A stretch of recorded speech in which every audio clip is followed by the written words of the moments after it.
आप हमारी तरफ से युद्ध कीजिए।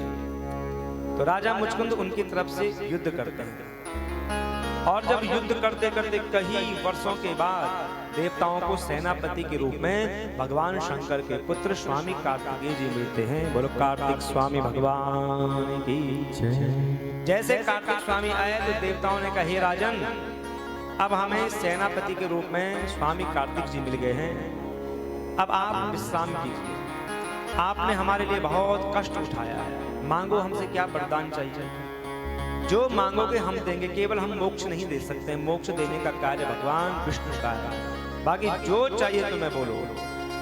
देखो राजन, अब संसार में तुम्हारा कोई भी नहीं है, रानियां, बच्चे, इष्ट मित्रगण, सगे संबंधी सब काल के मोह में चले गए हैं।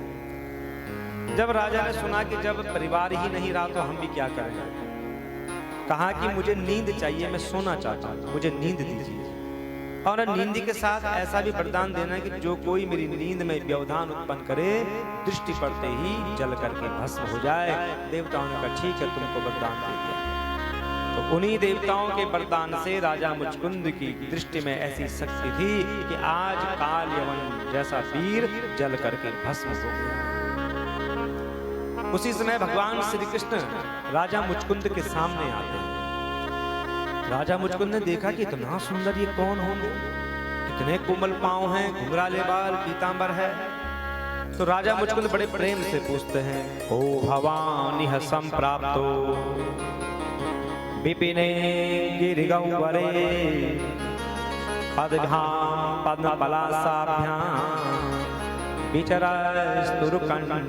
कौन हो तुम, इस गुफा में क्या कर रहे हो, कितने सुंदर तुम्हारे पांव हैं, कितने कोमल हैं, यहाँ देखो कितने कंकड़ हैं, कितने कांटे हैं, जाओ अपने घर जाओ।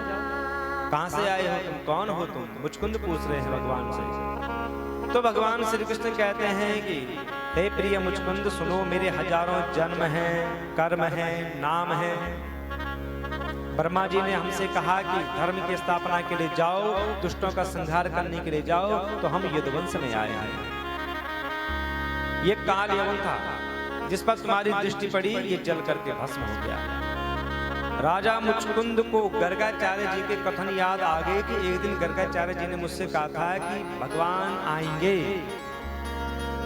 यदुवंश में।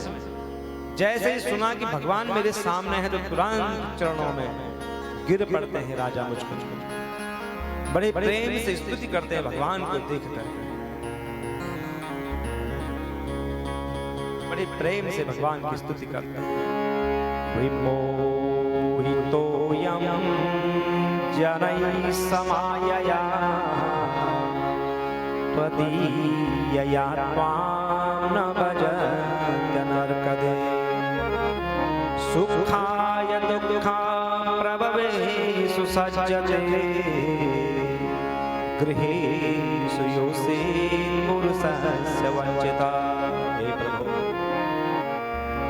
जगत के सभी प्राणी आपकी माया से मोहित हो रहे हैं, आपसे विमुख होकर के अनर्थ में ही फंसते जा रहे हैं, आपका भजन नहीं कर रहे हैं, घर गृहस्थ के झूठे बंधनों में पड़े हुए हैं, सारे स्त्री पुरुष सब ठगे जा रहे हैं। प्रभु, संसार को देख करके, संसार की चकाचौंध को देख करके सब ठगे जा रहे हैं। हे प्रभु, आपकी आराधना करने वाला आपसे संसार नहीं मांगेगा, आपसे संसार की वस्तुओं को नहीं मांगेगा, वो तो केवल आपको ही मांगेगा। आप अंतर्यामी हैं, मेरे हृदय के संकल्प को आप जानते हैं। प्रभु, मुझे संसार नहीं चाहिए, मैं केवल आपकी सेवा करना चाहता हूँ, आपकी भक्ति करना चाहता हूँ। मैं आपके चरणों में आया हूँ, आप मुझे शरणागति रक्षा करें। भगवान श्री कृष्ण कहते हैं, सार्वभौम महाराज, तुम्हारी मति बड़ी पवित्र है, तुम अपने मन और सारे मनोभावों को मुझे समर्पित कर दो, मुझ में तुम्हारी निर्मल भक्ति सदा बनी रहे।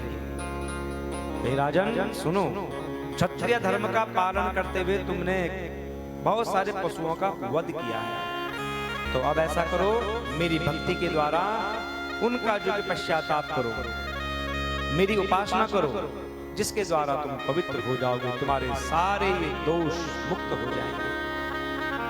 भगवान श्री कृष्ण ने इस प्रकार इक्ष्वाकु नंदन राजा मुचकुंद पर अनुग्रह किया। राधा मुचकुंद ने भगवान की परिक्रमा करी, भगवान को प्रणाम किया। जैसे ही बाहर आते हैं गुफा से बाहर, तो देखा वृक्ष छोटे हो गए, जीव जंतु मानव सब छोटे हो गए।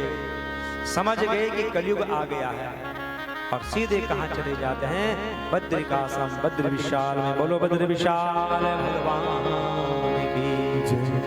और वहां जाकर के सर्दी गर्मी द्वंद को सहन करते हुए एकमात्र भगवान की स्तुति करते हैं और भगवान श्री कृष्ण की स्तुति करते करते भगवान को ही प्राप्त होते हैं।